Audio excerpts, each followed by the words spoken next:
الرجيم بسم الله الرحمن الرحيم الحمد لله رب العالمين الحمد لله الذي بنعمته تتم الصالحات الحمد لله وكفى والصلاة والسلام على رسول الله محمد صلى الله عليه وسلم السلام عليكم ورحمة الله وبركاته أنفو أني أنبو أنكرو لمن كلاب لا كفني أمي أوفو نسلم يفولي Ame aufo ni arjino kono don ka foli senmai ame aufo foli la dante foli mina tunya na bi an kagan kam maloya an ye an yere la maloya Allah taala nyakoro bi an kagan ka an yere kun konte bo vraiment an kala fitri mawalewe kana Allah taala ma bi jon ye Allah taala ka here fali jugumana bi jon ye Allah taala kan neman ba mini Allah ya ke anye bi neni aw ye ni neman ta ka Allah fili an yere makote ni neman la. Chers parents, chers frères et sœurs, aujourd'hui on s'adresse à nos frères en Allah. Bi ni Allah taala sona la lilikame ambolo ka Allah se ambadema slama bema an yere la dilikame ambolo bi ka Allah se ambade slama muso bema hakilla jigi yen nafaye afobagaye hakilla jigi yen nafaye maminu kenime ka Allah me muye an soro bi an ka ɲanamaya la ni wolo ɲumanlon baliya o ye an ka baara ye bi muɲan soro qu'est-ce qui se passe avec nous o ye muɲe o de ye denko ye den ye nɛɛmanba ye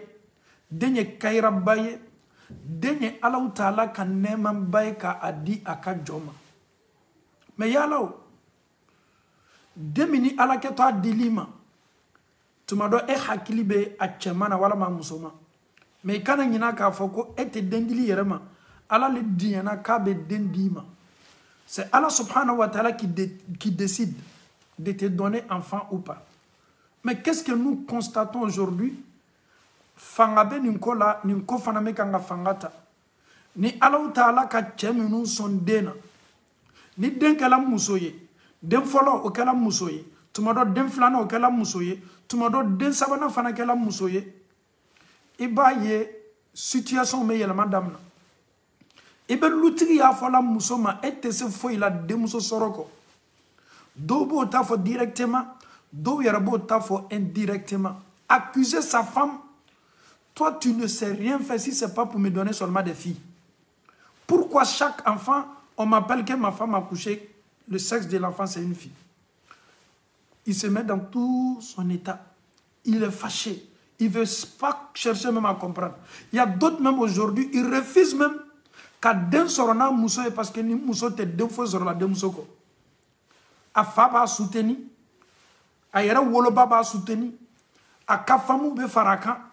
i muso ni tese la fo il faut qu'à den muso le sort. Est-ce que on me Allah taala kan nema falene ni kuma su nyone ele min kanime ka demso ko accuser ni jo ele yere ba o ye muso de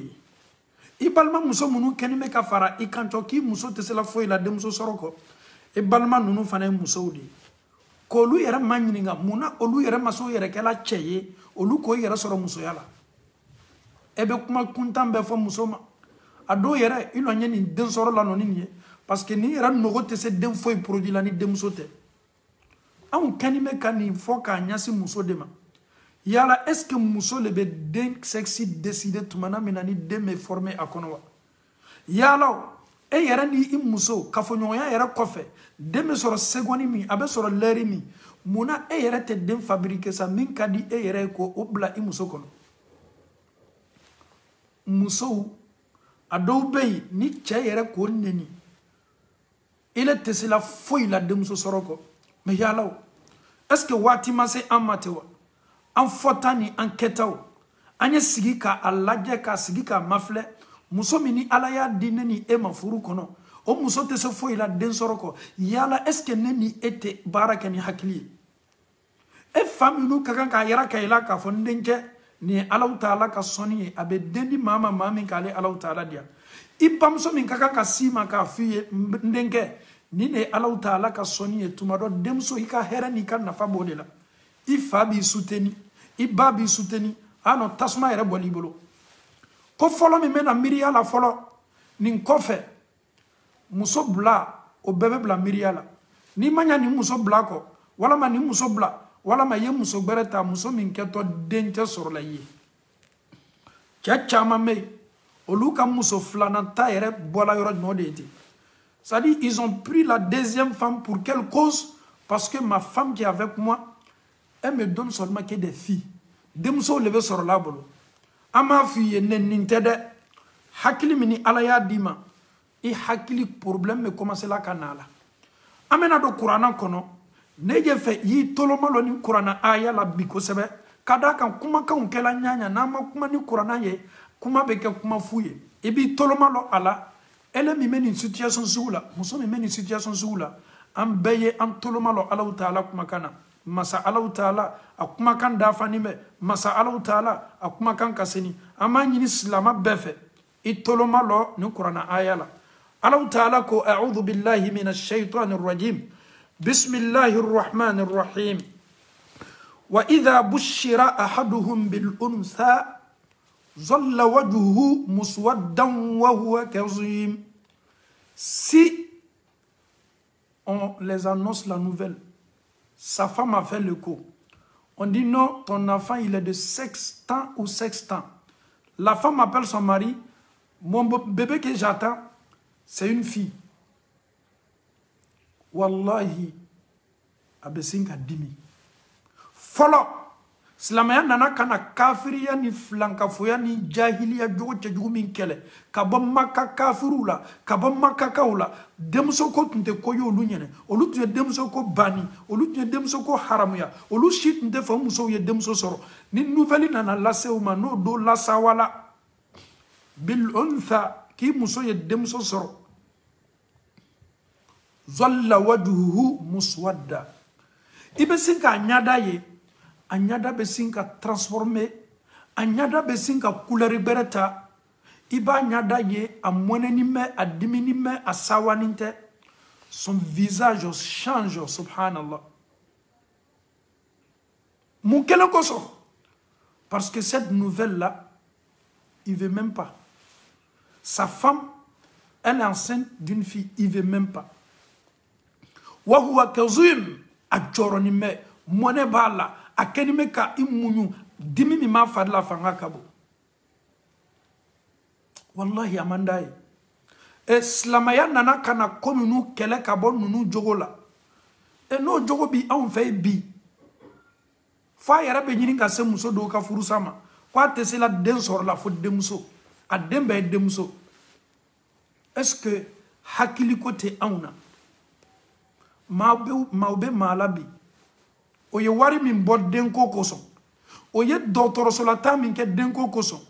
o ye traitement minnu kɛ denko kosɔn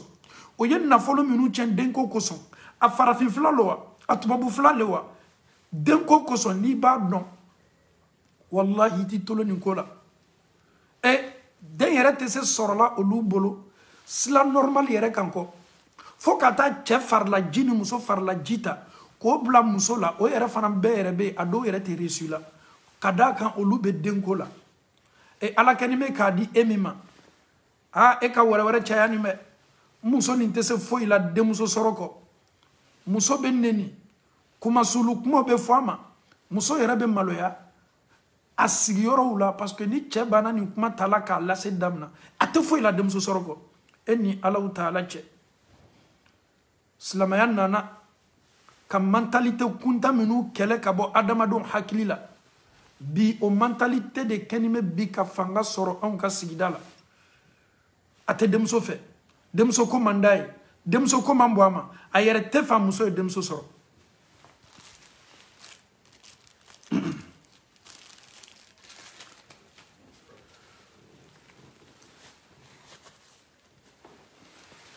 a tɛ fɛ a muso ye denmuso sɔrɔ anw bɛna ɲininkali damadamani pose an balimacɛ ninnu kun ni hakilinata bɛ minnu la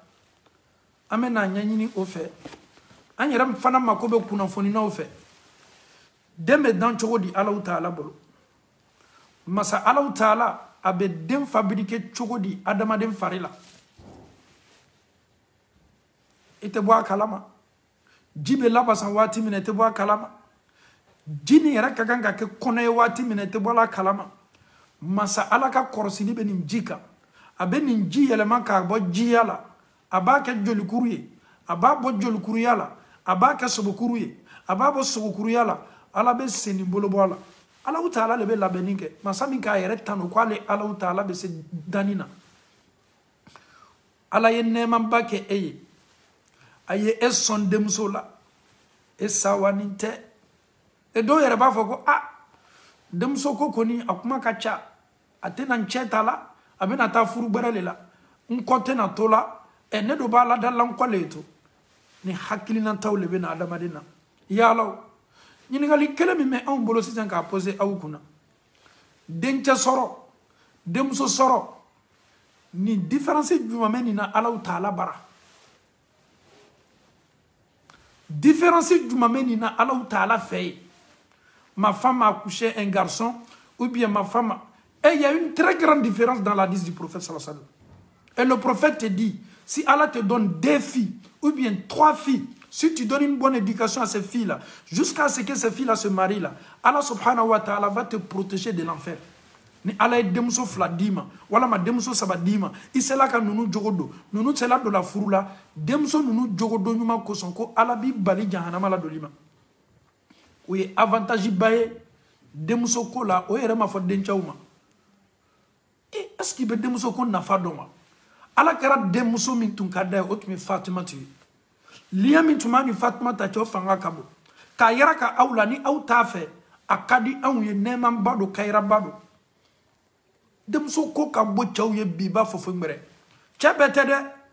wallahi cɛ minnu ni défaut b'o hakili la ka b'olu le parce que olu ma ala yɛrɛ ka danni dɔn ninnu ma kɛ waleɲumandɔnbaga ye ka taa Allahu Taala ma denmuso ko de ka d'o ye dencɛ ko de ka d'o ye surtout tubabula fan caman fɛ ni min muso y'a yɛrɛ sɔrɔ n'a fɔra ko dencɛ le o miiriya bɛ na mun na n denkɛtɔ ballon de jouer la n kɛtɔ bilala club dɔ la ne ka fanganaya banna ne ka bolokolonya banna ne b'a f'i ye n balimacɛ hali ni Allahu Taala ye dencɛ 10 dafanin d'i ma k'i ya bon nafa dencɛ la ni ninnu ko ni Allahu Taala ko ninnu tɛ kɛ min ye o tɛ k'o ye o tɛna kɛla o ye ala ye denmuso 1 pe d'i ma ni ala ko denmuso nin bɛ jɔ cɛ 10 jɔyɔrɔ la denmuso nin bɛ jɔ cɛ 10 jɔyɔrɔ la an ye fara Allahu Taala ka nɛɛma nin kɛla ko ye ko min man di Allahu Taala ye nin ye lamaloyaliba ye dɛ i ye ala dalika ye i ka furu kɛ i y'a dalika ye den di ma ka den di ma ala k'i sɔn min na ele ko k'i t'o fɛ ala ka min d'i ma ele ko k'i t'o fɛ a yɛrɛ kɛra sababu ye hali tin tɛ mɔgɔ dɔw n'o denw cɛ quand il voit ses enfants c'est des filles la connexion même ne passe pas il n'aime pas même ses propres enfants ça ne passe pas pourquoi parce que lui il veut des garçons ne balimacɛ est-ce qu'il bɛ denmuso ko nafa lɔn e yɛrɛ t'i yɛrɛ ma ɲininka sa ni e ko k'i tɛ denmuso ko la n ko e ba ye muso de ye ni e ko k'i tɛ denmuso ko la i yɛrɛ balimamuso man tɛ ka diya ye tu ne dois même pas aimer tes sœurs parce que ce sont des filles aussi ala y'o de di e yɛrɛ wolofa ma e kɛla balimatigi ye kɔrɔmuso b'e la dɔgɔmuso b'e la ni e ko k'i tɛ denmuso ko la e yɛrɛ bɔla belebele min na min ye woloba ye o yɛrɛ ye muso de ye est-ce que hakili ko problème ne tɛ nin nin kɛni bɛ ka don so kelen kelenna bɛɛ kɔnɔ bi an fɛ yen ni den sɔrɔla muso le ayi o ye den fɔlɔ ye den filanan muso jigila o ye muso ye cɛ i tɛ fara an ya lu la fala denmuso la mais nin bɛ muso choqué le muso ye karo 9 dɔ kɛ a tɛ se sunɔgɔ la a yɛrɛ tɛ se la dominikɛ la a bɛ saya ni ɲɛnamaya ni ɲɔgɔn cɛ a bɛ jigila o fana y'a ta k'a ye muso jigila ka bɔ nin sɛgɛ bɛɛ la a ye den sɔrɔ aw ye a ye den sɔrɔ aw ka famille ye aw ni mun kɛli ka kan ka ni muso ma bɛrɛbɛrɛ ka encourager i ni cali baraji i kɛni bɛ k'an ka lu lafa o ye ala tanuba ye mais aw bɛ muso jaabi kumakan min na o de ye ten muso ye nin kuma fɔ i ye ni muso pɛrɛni bɛ k'a fɔ a balimacɛ ye k'a y'i bila walama a ye muso wɛrɛ ta min bɛna dencɛ sɔrɔ a ye ça c'est clair et net muso min ma miiri k'a fɔ e ye karo 9 dɔ kɛ i ye o denw kɔnɔ ta i kɔnɔ ka tila ala ye jigili nɔgɔya e ye ninnu ma e kunbɛn ni foli ye o m'i kunbɛn ni kado ye o m'i kunbɛn ni duwawu ye o y'i kunbɛn ni dencɛ ko de ye a dɔn k'a fɔ ko ninnu ide nunu ibe kanga soro nunu koni sawanite fo kata se chedo yereba fo alala anye den fla sabanani min soro abe demso tunya na nete denko lako meto yanka fo slama muso beye ni cheba ni me ka den soro parce que ki ideu me kala muso ye ado yereba fo ko be préservatif ta wiye haketo nte denko la ni ko ama fo slama muso ye e kana diene e kana sombi e kana dien sini elle était den fabriquée là elle est alaka jonde mi yere dan idem faneta dana mbalma muso yi ka den soro ke e wa muso tubabula muso lebe den soro e kana foi na ko ka te den ko la i yere kana foi ni kono se la karo fla karo sabani nani na a faina ko ngarjige ni ne na ko ki ta kono bo ya fo konte ta kono foi bo na koko ayi na bete ko ka ko boloka ya fo ka esika mogoma chau kana na tolonke au hakilila o kana na miri o era doronka interema muso do be o furula shi era ma jamfa folo chaba fa muso ina kuye denke dabla o lu fana sigini me je sais pas qu'est-ce que je dois faire mon mari ne veut plus d'enfants mais cheshama yeninge me miri ya do tumola a muso mi ma bolo bona ayi ate fo yeden soroko Amiria be sungurni do la be fa kota muna abe fe ka den soro nodi anya ni mbela kafoni ma do jogola ne ba slama muso mu'min muso na ba ka furumna aya ka furumna ni la diriyam na li aya tani liman ya tali aw yaw ka den soro madama ni aw ba ma ko do law do na ka education ma do ma aw yaw ka den soro de ite den soro li cheye yi ka furu kono yi ka den soro na ko qui est pulita ka soro den ko bi la ngoy de be den soro la est-ce que forcer les pulita wa ni e den soro idente ama soro kenema a soro la furu le kono na ko ko ka ti fe ko flado ele koni alhamdulillah ala e den di mana ko ko ka te fe e den koni ni Allah taala sona nunu na ke en na fa bagaysini donc nunu kasetu nunu kakan ka boalate slama kakan ka den soro slama muso kakan ka den soro ite tubabuye no luye fla soro doron olubo wasado flala saba era obo lubo mais e ka chiden kuye sallallahu alaihi wasallam ale muhammadu be fe ka waso ni manton de ye an ka chayali le kiamalo ni yo fo do ba fo ko che karamo che wati nunu ka belane ante den ko tote fa muso sabani nani ne tumabolo reveni dengelen ndala farafina atume duba le balo 2 minutes me dumini ke tasakelina kashani den tan wala ma dem buganye eni Allah taala che masa joyato au be bola labi ala de au ka ko garantita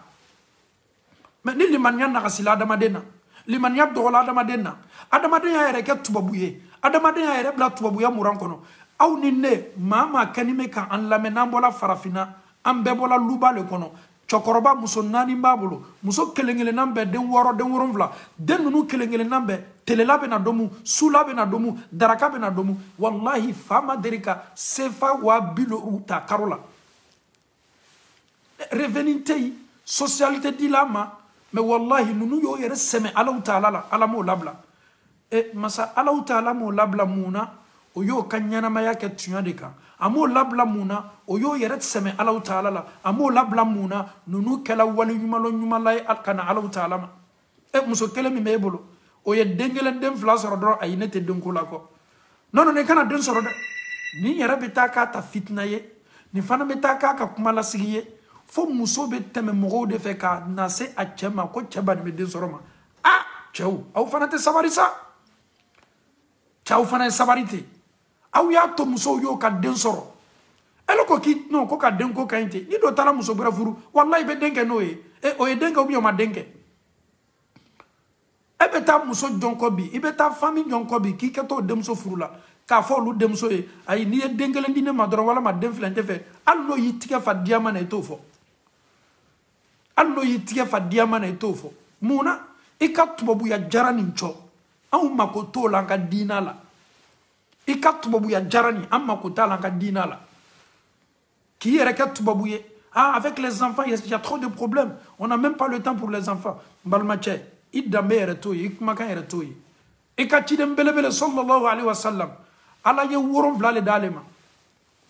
ala kera ala taala ye den woron vlale dama demuso naani dencɛ 7 Zainabu Ruqayya Kulthum Fatimata o ye demuso naani ye Qasim Abdullahi Ibrahim dencɛ 7 karamɔgɔcɛ ni ala kɛra ko a ye fɛ ko ale ye manton caman sɔrɔ ka waso n'a manton ye a k'a daminɛ a yɛrɛ le ma o a k'a daminɛ a yɛrɛ le ma ton prophète il avait quoi sallallahu alayhi wa sallam maa min tun bɛ kalo ni kalo kɛ daga tun tɛ sigi a ka so kɔrɔ ka dumuni kɛ a tɛ limaniya ta n ye baara kɛ ni limaniya ye i tɛna kɛla min ye i tɛna kɛla o ye n balimacɛ e ye farafin ye i ye silamɛ ye ne ye farafin ye n ye silamɛ ye cɛ e ye farafin de ye i fa ye du fa den na le i ni den sɔrɔ le ka kan i ni den sɔrɔ le ka kan non an bɛ Alahu taala dali ka limaniya ko ɲuman di an bɛɛ ma Alahu taala bolo ala m'o kɛ la nanzaraw ka hakilinataw n'o miiriya minnu bɛ don la an kun na ka an yɛrɛ bali den sɔrɔ ma cɛ e ni Alahu taala cɛ jangaro t'i la bana t'i la fosi t'i balila ma ele ni Alahu taala cɛ e muso ye den kelen pe min sɔrɔ ko ayi k'i tɛ fɛ den wɛrɛ sɔrɔ e bɛ taa nin kuma expliquer min bana min empêcher den sɔrɔ ma ko foyi mi bali den sɔrɔ ma i muso ye kelen pe min sɔrɔ ye ayi e b'i wasa don o la parce que l'enfant coûte cher. C'est vrai, l'enfant coûte cher. Fais min kabo denga kola ni kobe ole éducation. Ebe milliard di dema ni ma jogo dama c'est 0. Ebe dunya bejo ka di dema ni ma slama jogo dama c'est 0. Slama be munyini fe doron. Den kala, den jogo do, den lado. Slama be munyini fe do oyi. Denka avenir auto Allahu taala bolo. Denka devenir auto Allahu taala bolo. Nafolotigi jolbe bi o ye réalisation ke kabla o dew nye olu dew fa ye nafolo le to dew ye olu dew kala ɲɔgɔn jugu ye muna parce que jogo min tun ka kan ka bɔ fa la ka di dew ma a banna o la an faw ni an baw nous sommes musulmans nous sommes alhamdulillah la communauté de Muhammad sallallahu alaihi wa sallam furu an ye furu kɛ ala kɛra yan lasu o la den an ye den sɔrɔ bi an ye den sɔrɔ sini cɛ i t'i yɛrɛ ma filɛ e yɛrɛ bamuso den ye joli le ta maman là elle a fait combien d'enfants tu le sais très bien moi je vais pas te dire ta maman là elle a combien d'enfants et ton papa là tous les enfants de ton papa là c'est combien ale a ɲɛnamaya kɛ wala mama ka ɲɛnamaya kɛ revenu joli tun b'a bolo a tun bɛ salaire joli ta la a tun bɛ salaire joli ta la mais wallahi man tashabbaha bi qawmin ni ki yɛrɛ bɔ ɲɔgɔnya mɔgɔ minnu la k'i yɛrɛ kɛ tubabu jara ye billahi ala bɛ nin doni ne bila i kan toi-même tu ne te comprends même pas dans la vie tu te poses la question mais comment est-ce que je peux faire oui parce que il l'anité ala la limaniya ba o t'i la toi tu es avec tes amis ici en Europe ou bien aux États-Unis ele ko kono den kelen min k'i bɔ olu la bon fani bɛ den na den loru den wɔɔrɔ i b'o ɲɛ duniya latigɛ mun na et tu as des enfants. Tu as quoi que ceux qui ont 6 enfants, 7 enfants là, minto bolo. Rien, wallahi. Et le coquille dans quel paiement et quel paiement est bolo nincho. Loru be minu bolo, Allah ta'ala c'est la fana, ka loru nunu ta sonoya oye, ka boda doma. Elle ta quel mimi bolo, Allah qui se cantanga, quel on est rekanache, na yeslab la tabara bibolo. Na yeslab la tabara bibolo. Donc, imagination ni hakilinata nunu, an yɛrɛ mabɔ a la n'an bɛ furu kɔnɔ ni ala ye den min d'i ma a kɛra dencɛ ye wa a kɛra denmuso ye wa ye sa wa ka Alahu taala ko ɲuman lɔ ka duwawu kɛ ka tila fana k'i jija i jeni la doli la ka jogo ɲuman don i den na cɛ silama ka kan ka den sɔrɔ le silama ka kan ka den sɔrɔ le kumakan minnu bɛ fɔla aw ye ko farafinw ka ca aw ye fara den sɔrɔba la tubabuw ka ca ni anw ye ba n'a se an tɛ gbɛrɛ tubabuw la cayali la o ka ca n'an ye ɲa bɛɛ ma farafin bɛ se a yɛrɛ comparé la tubabu ma caya la wa ayi olu kɔni olu bɛ kan k'o ka vie gérer olu le bɛ na loi imposer anw kan komi anw fana balimacɛ dɔw bɛ yen olu ka tubabu hakiliw ta o ye tubabu jogow ta cɛ n balimacɛ n balimamuso silamamuso bɛɛ madama ni Alahu taala ye den sɔrɔ se k'i ye i bɛ s'i denw la do la i bɛ s'i denw jogo do la n balimamuso den sɔrɔ hali ni cɛ ko k'ale tɛ denko la o yɛrɛ tɛ don julumu yɛrɛ bonda kɔnɔ n ko muso le bɛ den sɔrɔ muso le bɛ den sɔrɔ n'a ko k'a tɛ denko la ale ye tubabu ye i kana na foyi fɔ ala taala be den soro la noya ye wati minu la cho ni ala yi gardie qui sont dena e kana na foi comme muso do fana me no luka kono ta doron bana be damna sona be ni toile ta erema e be ni ne toile ta erema donc alhamdulillah ni nunu nana wati ni temena ya foi kari ne kono ma de manka la dai no ma fine kana den soro abaka mone ni ko beke nte den ko la yeta kata ni kono bo ya foi ne kono te bo nte ni bo nyere fana me ni den tombolo ni den yere fana yentaye ni ko ki tate bashi ko ni tala ni ko ki tate ne koni metoni ndenye ne koni den halalaye ne den soro la furu kono na koni mandi eye alhamdulillah chaw yo muso bali den soro ma san loru san worumvla ko fe chetala kata muso do tabe kanga den ke nulu iya ke jona e den soro wati barate meka shi bara jamfa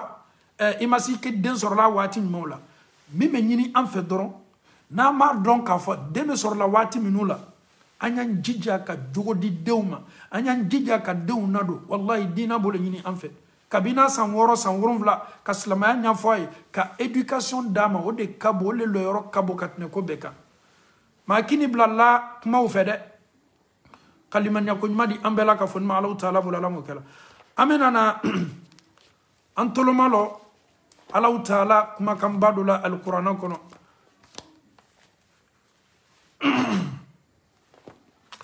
alhamdulillahi rabbil alamin Allah taala ko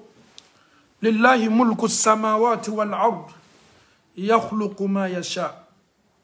ala le be fendan femin kale Allah taala dia yakhluqu ma yasha yahabu liman yasha'u inasa Allah taala be mason soni minabe ke demso ka soni ala le be demso dima dioma yesoma nema do kayra do herebelebelo wa yahabu liman yasha'u dhukur ni Allah taala fana abe dowson musomana wa yahabu liman yasha'u dhukur ayara fana me soni ke abe dowson minu taye denchemay alhamdulillahi rabbil alamin Allah taala abe demso di abe denchadi kaliman yakun madi ambe ma Allah taala bulala mo kala ala yara bana kodi Allah taala ko wa yaj'alu man yasha'u aqima Allah taala ko na yale ala dia abe do bali den soroma den ko ye Allah taala ka soniye